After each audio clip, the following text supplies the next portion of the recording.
Yeah, if I remember the study correctly, I think the study quantified that optimism adds 7 years, I believe it is, to your Yes, life. yes. Yeah. And then the big question you said, how can I do it? So naturally, we looked at that, and it's in our workbook too.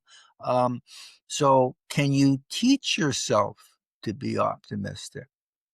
Is it another form? It's an intriguing question for me. Is it another version of fitness?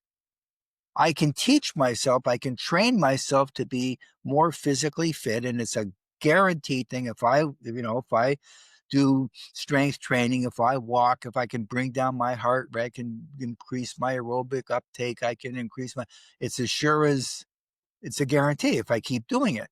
Can the same thing happen mentally? And it turns out that there are it's been studied, and there's actually methodology around training yourself, even if your instincts aren't naturally up. I'm a gloomy Gus. All my life I've been, the glass is half empty.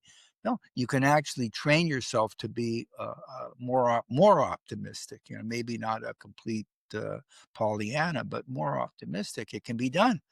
And that's another thing of how our audience wants to know, okay, how do I go? But what do I do? And No it's more there. is the grumpy old man saying, "Get off my lawn," Yeah, right? exactly. Yeah, exactly, exactly. And part of that optimism, and this is how it all ties together. This is how all the pieces fit together, is having a purpose. And having a purpose presupposes some degree of fitness and energy level and health in order to achieve that purpose. But again, the research shows that people that have a reason to get out of bed in the morning doesn't need to be to make money, although that's a whole other topic. But I have something I want to do. I have a project in mind. And sometimes we've even run articles on this that just somebody decides, you know what, I'm going to learn a new language. I'm going to study Spanish for brain health, and that's a big thing. Our big topic with superagers. How do I ward off dementia? Eventually, they'll solve it medically, but right now, we know that if you give your brain exercises to do, especially if it's unfamiliar stuff, it wards off cognitive decline. So that's another purpose. And now I take that purpose. I want to fight off cognitive decline, and I turn it into a project. I'm going to learn Spanish. And again, I keep citing research because we're just the curators. They've done studies where the degree of mastery of the new language is irrelevant.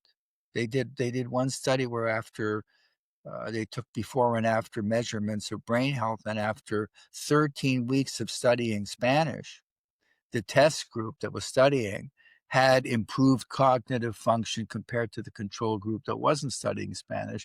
But the test group that was studying Spanish weren't that good at Spanish. It wasn't that they had mastered Spanish in 13 weeks. They were mediocre. They were beginners. They made mistakes.